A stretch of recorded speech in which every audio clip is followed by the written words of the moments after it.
네, 헬로 차이나 시간입니다. 최근 중국장의 가장 큰 이슈 뭘까요? 위안화의 SDR 편입 여부죠. 이제 30일에 IMF 집행위원회에서 결정이 나옵니다. 시장에서는 거의 기정사실화되는 분위기로 가고 있는데요. 오늘은 이 이슈에 대해서 좀 자세하게 점검을 해보도록 하겠습니다. 유한타증권의 홍성진 주임 연결합니다. 주임님 안녕하세요. 네, 안녕하세요. 네, 반갑습니다. 글쎄 IMF 총재의 편입 지지 발언이 나오면서 거의 시장에서는 편입될 거다라는 쪽으로 거의 90% 이상 가능성 보고 있는 것 같아요. 거의 확실하다라는 좀 분위기로 가고 있는 것 같아요.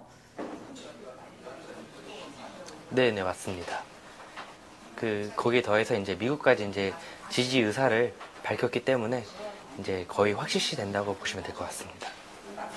이제 오늘 저희가 이 시간에 그 이슈에 대해서 자세하게 좀 점검을 해봐야 될 것 같은데요. 좀 가능성이 상당히 확대가 되고 있습니다. 그렇게 된다면은 어떤 중국장에서의 어떤 이 이슈가 미칠 영향, 그리고 어떤 위안화 흐름에 대한 영향들, 그리고 이제 미국의 금리 인상까지 앞두고 있는데요. 좀 이런 것까지 총합적으로 좀 생각을 해서 어떤 또 국제 시장에 영향을 미칠까, 우리 시장에 영향을 미칠까라는 부분 좀 점검을 해봐야 될 것 같습니다. 좀 어떤 부분부터 하나씩 좀 살펴볼까요? 네, 금일은 이제 말씀드린 대로 중국 위안화의 IMF, SDR 편입 이슈에 대해서 말씀드릴 예정인데요. 이에 앞서서 먼저 IMF, SDR이 무엇인지 한번 알아보고 가는 시간을 갖도록 하겠습니다. IMF, SDR이란 IMF의 특별 인출권을 말하는 것으로 이제 SDR은 IMF에서 창설이 되어서 IMF 가맹국이 규약에 정해진 일정 조건에 따라 IMF로부터 국제 유동성을 인출할 수 있는 일종의 여유 자금이라고 보시면 될 것 같습니다.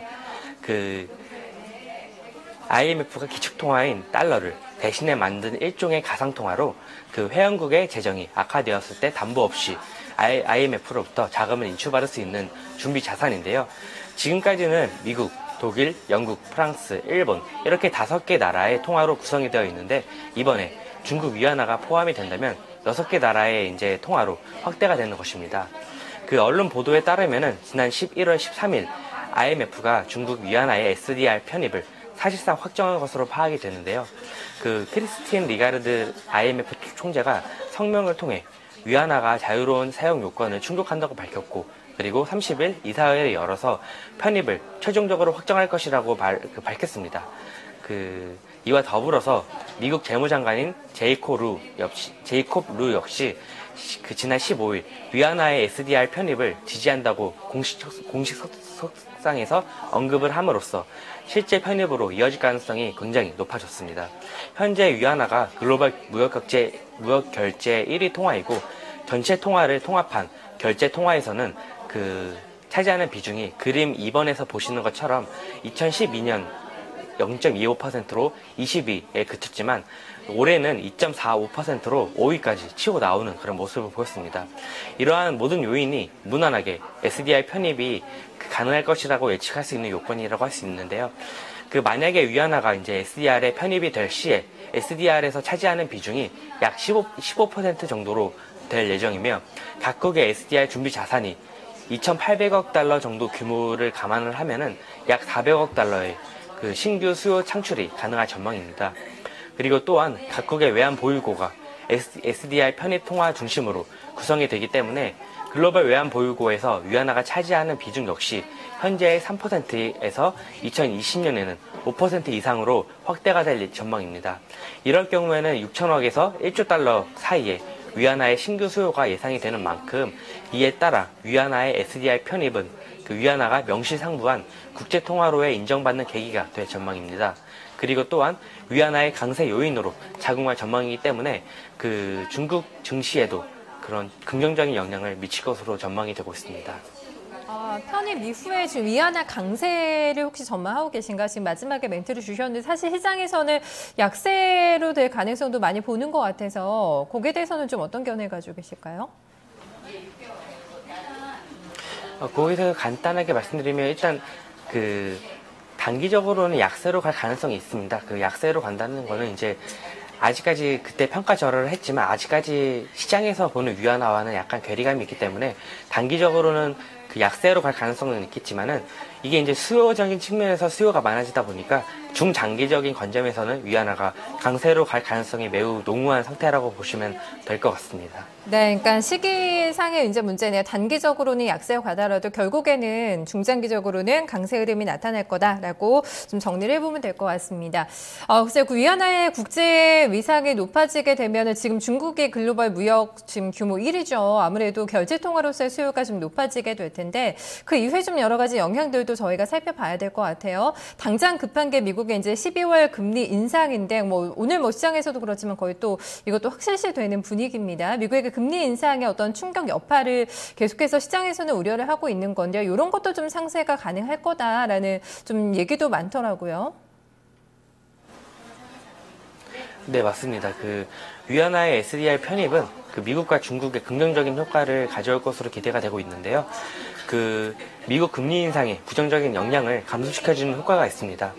그 미국 입장에서는 중국의 SDR 편입은 새로운 기축통화의 등장이라는 점에서 그 위협 요인일 수도 있지만 단기적으로는 금리 인상으로 인한 달러 강세와 그리고 신흥국 통화 약세 흐름을 상쇄시켜줄 수 있는 계기가 되기 때문에 그 미국 입장에서는 반기는 분위기고요.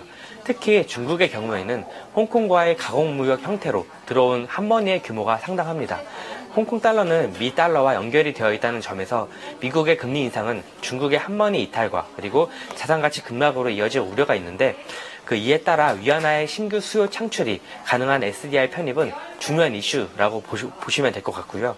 그 9월에 미국 금리 동결이 글로벌 정책 공조 차원에서 이루어진 것이라고 보는 시각이 많기 때문에 맞습니다. 지난 9월 FOMC 회의에서 앨런 의장이 중국 등 신흥국의 경기 둔화를 이유로 금리를 인상하지 않고 동결을 시켰습니다. 이에 따라 약세 압력을 받던 위안화의 가치가 글로벌 증시는 안정을 되찾는 모습을 보였는데요. 결국 미국이 글로벌 자산 시장에 큰 충격을 주지 않고 금리 인상을 하기 위해서는 중국 등 신흥국 통화 가치의 안정이 전제 조건이며 이를 위해 미국이 위안화의 SDR 편입에 동의하는 것으로 보여지고 있습니다.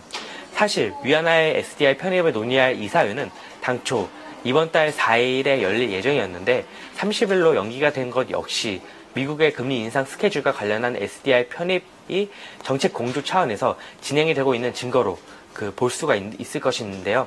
이와 더불어 지난 9월 말에 이루어진 미국과 중국의 정상회담에서 중국이 탄소 배출권 제도 시행을 언급했다는 점에서 위안화의 SDR 편입에 대한 미국의 승인을 얻어내는 대신 12월 초 개최 예정인 파리 기후 협약에서는 미국의 온실가스 배출 감소 정책을 중국이 지지하는 모습의 정책 공조가 이루어지지 않을까 이렇게 추측을 하고 있습니다. 네, SDR 편입을 두고 또 각국의 이해관계가 얽혀 있습니다. 일본 쪽에서는 또 반대하는 입장이고요. 미국에서는 적극, 또 IMF 쪽에서는 어떤 지지 의견을 지금 나타내고 있습니다.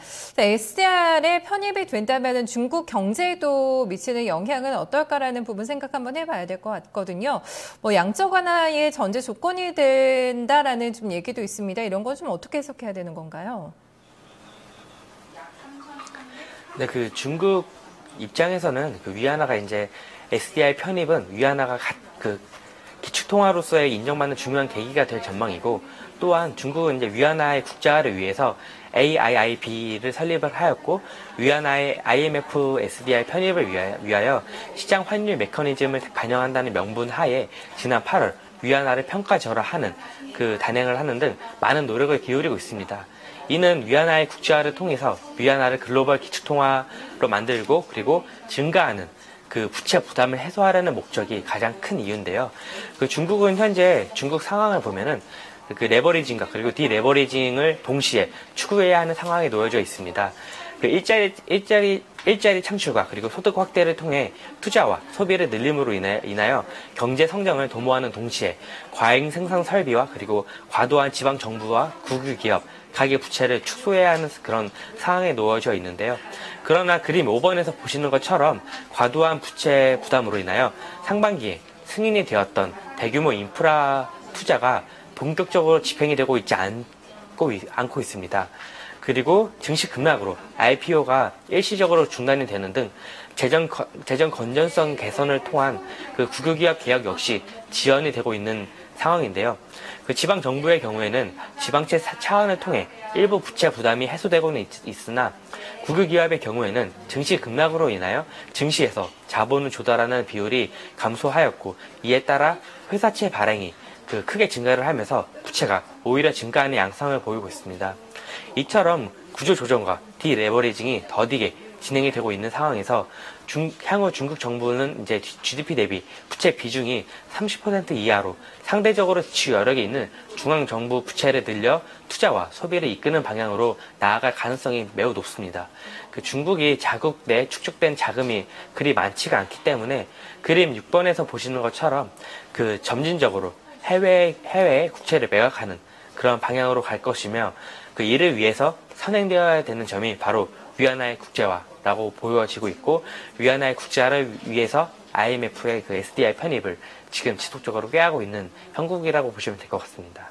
네, 어쨌든 SDR 편입은 위안화가 기축통화로서의 어떤 위치를 가지게 된다는 상징적인 의미를 나타내기 때문에 좀 여러 가지 어떤 시장의 어떤 영향이 지금 예상이 되고 있습니다. 마지막으로 이 이슈와 관련해서 점검해야 될 부분들 한번 좀 정리해 주실까요? 네, 위안화의 SDR 편입이 결국 이제 단기적으로는 말씀하신 대로 위안화의 이제 절하로 이어질 수도 있지만, 중장기적으로는 위안화의 가치가 높아진다는 거에는 이견을 달리할 사람은 없을 겁니다. 그만큼 이제 위안화가 이제 가치가 올라가면서 이제 덩달아서 이제 중국의 증시 또한 덩달아 이제 우상향하는 모습을 보일 것으로 기대가 되고 있는데요. 과거 중국이 세계의 공장으로서 이제 수출 주도형 경제를 유지하였던 시기에 수출 증가에 따라 외환 보유고가 확대가 되고 있고, 그리고 위안화 강세의 흐름이 나타났으며, 위안화 강세로 인한 수출 경쟁력 약화를 방지하기 위해서 미국의 국채를 지속적으로 매입하는 그런 달러 리사이클 정책을 실시를 하였습니다. 이를 통해서 미국은 이제 경상수지 적자를 메울 수 있었고, 그리고 미국으로 다시 돌아온 유동성 덕분에 자산가치 상승까지 나타나는 그런 긍정적인 그런 선순환의 흐름을 보이고 있었는데요. 향후 중국이 위안화의 국제화에 성공하게 될 경우 다른 국가들의 위안화 리사이클 정책으로 인하여 급격한 디레버리징이 없이 투자와 소비를 확대할 수 있다는 그런 전망이 나오고 있습니다. 이와 더불어 본격적인 자본시장과 그리고 외환시장 개방이 맞물리면서 외국인의 작은 유입을 통한 자산가치 상승이 나타날 것으로 기대가 되고 있는 만큼, 이번 위안화의 IMF SDR 편입이 중국의 그런 경제 상승 그리고 경제 반등에도 굉장한 영향을 미칠 것으로 보여지고 있고, 중국뿐만 아니라 미국 그리고 나아가 글로벌 경제에도 큰 긍정적인 영향을 미칠 것으로 보여지고 있는 만큼 조금 유심히 보시면 좋을 것 같습니다. 네, 알겠습니다. 이후에도 좀 중국장 살펴보면서 좀 투자할 수 있는 쪽 많이 좀 찾아내 주시기 바랄게요. 오늘 말씀 잘 들었습니다. 고맙습니다.